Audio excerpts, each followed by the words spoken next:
اعوذ باللہ من الشیطان الرجیم بسم اللہ الرحمن الرحیم والعصر ان الانسان لفی خسر الا الذین آمنوا وعملوا الصالحات وتواصوا بالحق وتواصوا بالصبر صدق اللہ العظیم۔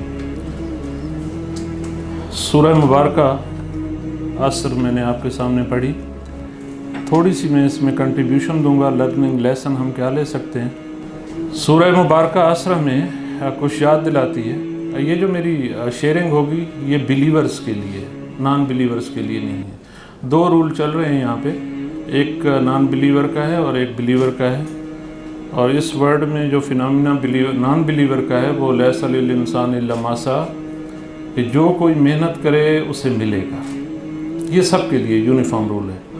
بلیورز کے لیے کیونکہ آفٹر ورڈ ایک ورڈ ہے تو تھوڑا سا آئیڈیا ڈیفرنٹ ہے، سو میں بلیورز کے لیے شیئرنگ کروں گا۔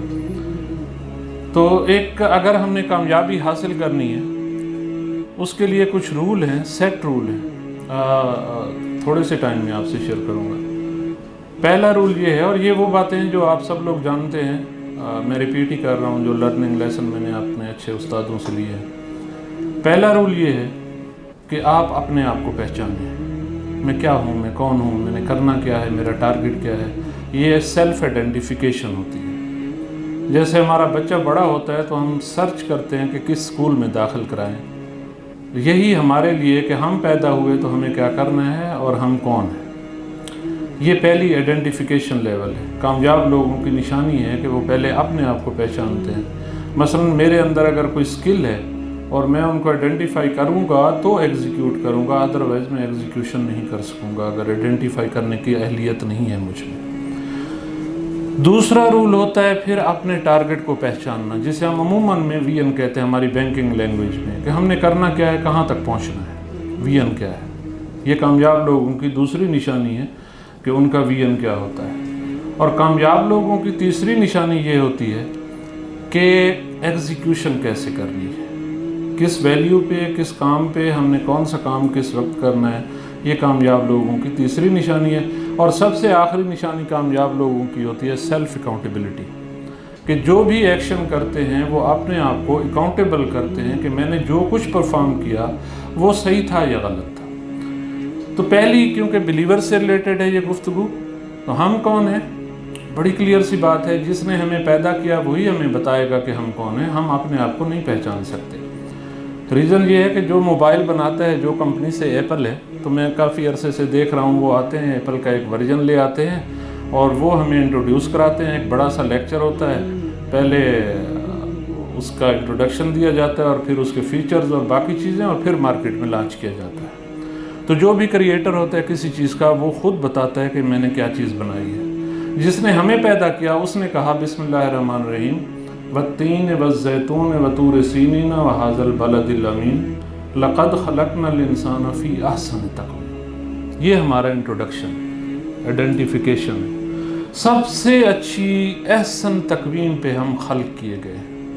اللہ نے ہمیں دریا نہیں بنایا، پہاڑ نہیں بنایا، سمندر نہیں بنایا، ہمیں زمین نہیں بنایا، ہمیں پانی نہیں بنایا، ہوا نہیں بنایا، فرشتے نہیں بنایا، کچھ نہیں بنایا، انسان بنایا، اور کہا کہ سب سے اچھی تخلیق میں نے انسان کی ہے۔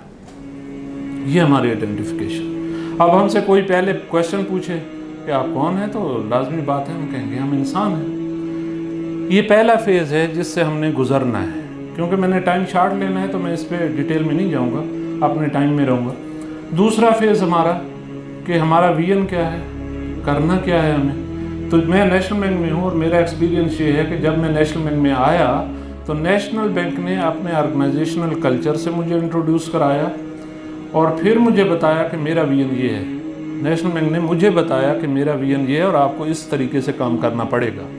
سو میں ابھی تک اسی وی این کو لے کے چل رہا ہوں کہ نیشنل بینک یہ کہتا ہے، نیشنل بینک یہ کہتا ہے، نیشنل بینک یہ کہتا ہے۔ ہمارا وی این ہمیں کریٹر بتائے گا۔ اس نے ہمیں کیا کہا، کہ اس نے کہا کہ میں نے انسانوں اور جنوں کو تخلیق کیا صرف عبادت کے لیے۔ یہ وی این ہے کہ ہماری تخلیق کس لیے ہوئی اور کیا اچیومنٹ ہے اور کیا وی این رکھنا ہے، صرف عبادت کے لیے۔ اب جب میں اس کی تھوڑی سی اس میں جاؤں ڈیٹیل میں، تو عبادت کا ایک مفہوم ہوتا ہے کہ ہم نماز پڑھیں، روزہ رکھیں، حج کریں، یہ کریں، وہ کریں، فلاں کریں، جو ہم عموماً میں عبادت کے مفہوم میں سنتے رہتے ہیں۔ لیکن کیونکہ اللہ نے ہمیں پیدا کیا صرف عبادت کے لیے، تو ہمارے پاس تو 24 گھنٹے ہیں۔ 24 گھنٹے میں نہ ہر وقت ہم حج کر سکتے ہیں، نہ نماز ادا کر سکتے ہیں، نہ روزہ رکھ سکتے ہیں، نہ اور ایسے کام کر سکتے ہیں جن کو ہم عبادت سمجھتے ہیں عموماً۔ اس کا مطلب یہ ہوا کہ 24 گھنٹے گزارنے کے لیے جو کام ہمیں کرنا ہے وہ عبادت ہی ہوگا۔ اچھا کھانا کھانا ہے، عبادت ہے۔ پڑھائی کرنی ہے، عبادت ہے۔ سونا ہے، عبادت ہے۔ جاگنا ہے، عبادت ہے۔ کپڑے پہننے، عبادت ہے۔ ڈرائیو کرنی ہے، عبادت ہے۔ گفتگو کرنی ہے، عبادت ہے۔ کچھ بھی کرنا ہے اس دنیا میں، اگر according to and in compliance of Allah's direction, that is عبادت۔ اور کیونکہ اس نے خود کہا کہ عبادت کے لیے پیدا کیا گیا، اس کا مطلب یہ ہوا کہ جو ٹائم ہمارے پاس ہے وہ سارا عبادت کے لیے ہے۔ ہاؤ ٹو کنورٹ انٹو عبادت، کیا کریں؟ 24 گھنٹے ہمارے عبادت میں گزرے۔ بڑا آسان سا فارمولہ ہے۔ آپ جس انسٹیٹیوشن سے ہیں، آپ اس ادارے کے ایک قانون کو فالو کرتے ہیں۔ آپ کہتے ہیں بھئی قانون اجازت نہیں دیتا، آپ کہتے ہیں قانون اجازت دیتا ہے۔ بس یہ دو فکرے میں نے سنے ہوئے ہیں اور یہی ہم کام کر رہے ہیں۔ یہی ہم نے عبادت کے لیے کرنا ہے۔ جو ایکشن آپ کر رہے ہیں اپنی لائف میں، آپ گفتگو کر رہے ہیں تو دیکھ لیں کہ قانون اجازت کیا دیتا ہے۔ کسی کو گالی دینے کی اجازت دیتا ہے قانون؟ نہیں دیتا۔ سو اگر آپ گالی نہیں دیں گے تو آپ عبادت کریں گے۔ ایسے ہی آگے کام چلیں گے۔ جو ڈائریکشن آپ کو ملی ہوئی ہے اس کے مطابق اگر آپ چلیں گے تو وہ سارے کا سارا کام عبادت ہوگا۔ آپ بچوں کی خریداری کرتے ہیں، آپ اپنے لیے کرتے ہیں، آپ کچھ سوچتے ہیں، اگر ان ڈائریکشن ود انسٹرکشنز ہے تو پھر سارے کا سارا عبادت ہے، اور یہ ہمارا ویژن ہے۔ اب تیسرا کام ہے ایگزیکیوشن کا، کہ ہم نے ایگزیکیوشن کیسے کرنی ہے۔ وہ بھی ہمیں وہی بتائے گا جس انسٹیٹیوشن کے لیے ہم موجود ہیں۔ ہمیں کریٹر نے پیدا کیا، اس نے ہمیں بتایا کہ ہم کون ہیں، اس نے ہمیں بتایا کہ ہمارا ویژن کیا ہے، وہی ہمیں بتائے گا کہ ہمیں کرنا کیا ہے۔ تو جو سورہ مبارکہ میں نے آپ کے سامنے پڑھی ہے، سورہ عصر، اس میں ہمارے KPIs موجود ہیں، کی پرفارمنس انڈیکیٹرز۔ سب سے پہلے کیا کرنا ہے؟ اللہ نے ڈکلیئر کر دیا کہ والعصر ان الانسان لفی خسر۔ اچھا، مزے کی بات یہ ہے کہ اللہ تعالیٰ کو قسمیں اٹھانے کی ضرورت نہیں ہے۔ آپ میں سے جو کمپیٹنٹ بیٹھے اپنے اپنے لیول پہ، ماشاءاللہ میں دیکھ رہا ہوں، تو کبھی آپ نے اپنے جونیئر کو کہا بھائی میں قسم اٹھا رہا ہوں جو آپ کو بات کہہ رہا ہوں یہ بالکل صحیح کہہ رہا ہوں؟ نہیں، ریزن آپ کمپیٹنٹ ہیں۔ آپ جو کہیں گے آپ کو اس کے ایویڈنس دینے کی ضرورت نہیں ہے، آپ کو ثبوت دینے کی، آپ کو قسم اٹھانے کی ضرورت نہیں ہے، ریزن آپ کمپیٹنٹ ہیں۔ اور کمپیٹنٹ سے ایکسپیکٹیشنز ہوتی ہیں کہ جو کہے گا ان اکارڈنس ود لا کہے گا، اس کے علاوہ کچھ نہیں کہے گا۔ سو آپ کو کبھی نہیں کہنا پڑتا ایویڈنس کے ساتھ کہ یہ میں کہہ رہا ہوں۔ ایسے ہی اللہ کو ضرورت نہیں ہے، وہ کمپیٹنٹ ہے، لیکن پھر بھی وہ کہتا ہے والعصر، پھر بھی وہ کہتا ہے والتین والزیتون وطور سینین وہذا البلد الامین۔ اس کا مطلب یہ ہے کہ سچویشن گریو ہے، امپورٹنٹ ہے، اس لیے آپ کو انڈیکیٹرز دیے جا رہے ہیں کہ آپ اس چیز کو سمجھیں۔ انسان خسارے میں ہے، سرٹیفائیڈ ہے کہ انسان خسارے میں ہے۔ آگے بریکٹ کیا لگا دی؟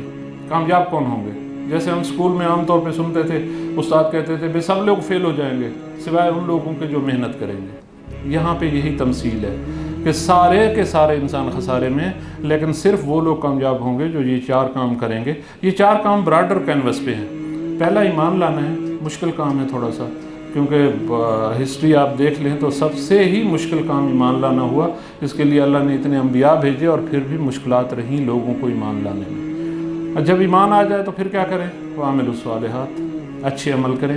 یہ تیسرا انڈیکیٹر آپ سے میں شیئر کر رہا ہوں جو اس کے حساب سے، ایگزیکیوشن کے حساب سے، کہ آپ اچھے عمل کریں۔ اب آپ یہاں پہ غور کریں کہ جس تخلیق کا جو ہمارا پرپس تھا، جس کے لیے ہم پیدا کیے گئے تھے، وہی بات یہاں پہ ریپیٹ ہو رہی ہے کہ ہم نے اچھے عمل کرنے ہیں۔ حدیث کیا فرماتی ہے کہ تم میں سے بہترین انسان وہ ہے جو دوسروں کے لیے فائدہ مند ہے، خیر الناس من ینفع الناس۔ یہ اس آیت کی تفسیر ہے حدیث پاک، کہ تم میں سے بہترین انسان وہ ہے جس سے دوسرے لوگ فائدہ اٹھاتے ہیں۔ بس جس پوزیشن میں آپ موجود ہیں، گھر میں ہیں، ماں کی صورت میں ہیں، باپ کی صورت میں ہیں، بھائی کی صورت میں ہیں، بہن کی صورت میں ہیں، کلیگ کی صورت میں ہیں، باس کی صورت میں ہیں، سبارڈینیٹ کی صورت میں ہیں، آپ سے اگر لوگ فائدہ اٹھا رہے ہیں with in values, with in ethics, with in parameter, with in laws, with in standards, تو پھر آپ سب سے اچھے انسان ہیں۔ اور یہ اچھے اعمال کا مطلب ہے، اور 24 گھنٹے آپ کے اچھے اعمال میں ہی گزریں گے، اس کے علاوہ کچھ نہیں ہوگا۔ تیسرا کام کیا ہے؟ حق کا ساتھ دینا، کہ اپنے حق کا ساتھ دینا ہے۔ بہت مشکل کام ہے ہمارے لیے، اسپیشلی جہاں انجسٹس ہو، جہاں پریشانیاں ہوں، جہاں انفلوئنسز ہوں، جہاں کچھ اور ہو اینڈ سو آن، لیکن پھر بھی ہم دیکھتے ہیں کہ اسی سوسائٹی میں اچھے لوگ پریویل کرتے ہیں، وہ کرتے ہیں اور وہ لائف جیتے ہیں، اور انہی کا نام ہسٹری میں رہتا ہے، مجھ جیسوں کا نام ختم ہو جاتا ہے، ریزن کہ میں نے وائلیشنز کی ہوئی ہوتی ہیں۔ تو یہاں پہ حق کا ساتھ دینا اگرچہ مشکل کام ہے، لیکن لائف اسی میں ہے، اور یہ تیسرا ہمارا KPI ہے کہ ہم نے حق کا ساتھ دینا ہے۔ چوتھا اور آخری ہے وَتَوَاصَوْا بِالصَّبْرِ، کہ ہم نے صبر کرنا ہے۔ اب صبر کی کافی ساری تمثیلات ہیں، اس میں نہیں جانا چاہتا، مین اس میں یہ ہے کہ جو کچھ آپ کے پاس ہو اس پہ بھی آپ سیٹسفائیڈ رہیں، کنٹینٹمنٹ کی پوزیشن میں رہیں، اور اگر کچھ نہیں ہے تو تب بھی مطمئن رہیں۔ جو صبر کی آسان سی مجھے مطلب سمجھائی گئی ہے کہ آپ کے پاس جو کچھ ہے اس پہ آپ مطمئن رہیں، اور اگر کچھ نہیں ہے تب بھی مطمئن رہیں۔ اور آخری بات یہاں پہ اسی کنٹیکسٹ میں 2 لوگوں سے میں بڑا امپریس ہوں، آپ بھی ہوں گے، ایک واصف علی واصف ہیں اور ایک اشفاق احمد صاحب ہیں، ان کو پڑھا بھی ہے، سنا بھی ہے، اللہ تعالیٰ نے موقع دیا۔ واصف علی واصف صاحب کے پاس کوئی بندہ گیا، کہا میں بڑا پریشان ہوں، تو پوچھا جی کہ کیوں پریشان ہے؟ کہتے ہیں یہ حالات بڑے خراب ہیں ہمارے ملک کے۔ تو انہوں نے پوچھا جی آپ نے خراب کیے؟ کہا نہیں میں نے تو خراب نہیں کیے۔ کہا آپ ٹھیک کر سکتے ہیں؟ کہتا ہے میں ٹھیک نہیں کر سکتا۔ کہتا ہے تو پھر چائے پئیں، آپ پریشان نہ ہوں۔ اس کا مطلب یہ ہے کہ اپنے سرکل کو پہچانیں۔ کلکم راعٍ وکلکم مسئول عن رعیتہ، حدیث پاک ہے کہ تم میں سے ہر شخص نگہبان ہے اپنی رعیت کے بارے میں۔ رعیت اس کو کہتے ہیں جو آپ کے کنٹرول میں ہو، جو آپ کی سبارڈینیٹ ہو، اس کے بارے میں آپ نگہبان ہیں۔ اپنے سرکل کو پہچانیں جس میں آپ افیکٹ کر سکتے ہیں، اسی میں کام کریں، خوش رہیں، یہ آپ کا کنٹریبیوشن ہے۔ اور اشفاق صاحب کی بات جو مجھے اچھی لگتی ہے، عام طور پہ کوٹ کرتا رہتا ہوں، اسی پہ ختم کروں گا، کہ اشفاق صاحب کہتے ہیں جو کچھ آپ کو چاہیے وہ تقسیم کرنا شروع کر دیں۔ آپ کو جسٹس چاہیے نا، لوگوں کے ساتھ انصاف کریں۔ آپ کو کرپشن فری سوسائٹی چاہیے نا، کرپشن سے آپ خود بھی اوائڈ کریں، اور جو آپ کے ساتھ اٹیچ ہیں ان کو بھی کہیں کرپشن نہ کریں۔ آپ کو خوشیاں چاہیے نا، خوشیاں تقسیم کریں۔ آپ کو رزق چاہیے، رزق تقسیم کریں۔ جو کچھ آپ کو چاہیے، سمائل چاہیے آپ کو، سمائل شیئر کریں۔ جو کچھ چاہیے آپ شیئر کریں، آپ تقسیم کریں۔ ریزن بینک کا ایک رول ہے کہ جو کچھ ہم انویسٹمنٹ کریں گے اسی کا ریٹرن ملے گا۔ اگر ہم اسمال انٹرپرائزز ہیں تو ہمیں تھوڑا پرافٹ ملے گا، اگر میرا بہت بڑا گروپ ہے تو مجھے زیادہ پرافٹ ملے گا۔ فرق کہاں پہ ہے؟ انویسٹمنٹ پہ، کہ آپ نے جو انویسٹمنٹ کی تھی ملین میں کی تھی تو آپ کو پرافٹ اس حساب سے ملے گا۔ بینک میں 1 لاکھ روپیہ رکھتے ہیں تو 1 لاکھ روپے کے حساب سے آپ کو پرافٹ ملے گا، اور اگر آپ 1 ملین رکھتے ہیں تو پھر آپ کو ملین کے حساب سے پرافٹ ملے گا۔ تو اب انگلش کیا کہتی ہے؟ ایز یو سو سو شل یو ریپ، جو مجھے استاد نے بچپن میں پڑھایا تھا کہ آپ جو کچھ بوئیں گے ویسا کاٹیں گے۔ یہ فارمولے ہم بھول جاتے ہیں عام لائف میں، ایگریسو ہو جاتے ہیں، ایموشنلی ہم اپنے آپ کو کنٹرول نہیں کر سکتے۔ ادروائز سوسائٹی اتنی مشکل نہیں ہے۔ اللہ تعالیٰ نے ہمیں یہاں پہ سزا کے طور پہ نہیں بھیجا، اس دنیا کو ہمارے لیے جیل ڈکلیئر نہیں کیا۔ اگر وہ جیل ڈکلیئر کرتا تو فری میں کافی ساری چیزیں ہمیں نہ ملتی۔ آکسیجن مل رہی ہے، آج کل جب کووڈ ہوا تھا، اللہ تعالیٰ معاف کرے، ہر گھر میں یہ کہانی پہنچی، تو آکسیجن کے سلنڈر ہی نہیں مل رہے تھے۔ اس وقت بھی ہمیں خیال نہیں آ رہا تھا کہ جو ہمیں صدیوں سے دے رہا ہے آکسیجن فری میں، ہم نے اس کا تو کبھی اٹھ کے شکریہ ادا نہیں کیا کہ یا اللہ تیرا شکر ہے تو نے مجھے اتنی آکسیجن دے دی، وہ بھی فری میں۔ اور تو اور یہ جو ہمارے منہ میں لعاب دہن ہے، کسی مریض سے آپ جا کے پوچھیں نا کہ جس کا یہ نہیں ہے، اس سے پوچھے کھانے کا ٹیسٹ کیسا تھا، وہ کہے گا کچھ نہیں، بالکل مزہ نہیں۔ لیکن ہمیں تو بٹ کڑھائی اچھی لگتی ہے، شہباز ٹکا اچھا لگتا ہے ہمیں، اور کھانے اچھے لگتے ہیں۔ ریزن یہ لعاب دیتا ہے۔ چھوٹی چھوٹی نعمتیں اللہ کی جن کو ہم چھوٹا کہہ رہے ہیں، اگرچہ وہ بہت بڑی ہے ہماری، کیونکہ کم ظرفی ہے، ہمارے پاس الفاظ نہیں ہوتے، اس لیے ہم چھوٹا کہہ جاتے ہیں، اگرچہ ہر نعمت بہت بڑی ہے۔ تو خدا نہ کرے ایسا ہو، لیکن ایک لیول بڑھائیں، شکر کا لیول، جو آپ کو ملا ہوا ہے اس پہ مطمئن رہیں، اور جو نہیں ملا اس کے لیے کوشش کرے، لیس للانسان الا ما سعی، یہ سب کے لیے رول ہے، اللہ تعالیٰ کا فرمان ہے، جس کے لیے کوشش کریں گے۔ اس میں کوئی اسپرچویلٹی نہیں، کوئی نان اسپرچویلٹی نہیں ہے۔ جو محنت کرے گا وہ آئنسٹائن بن سکتا ہے، چاہے وہ مسلم ہو چاہے نان مسلم ہو۔ اللہ تعالیٰ آپ کو خوشیاں دے۔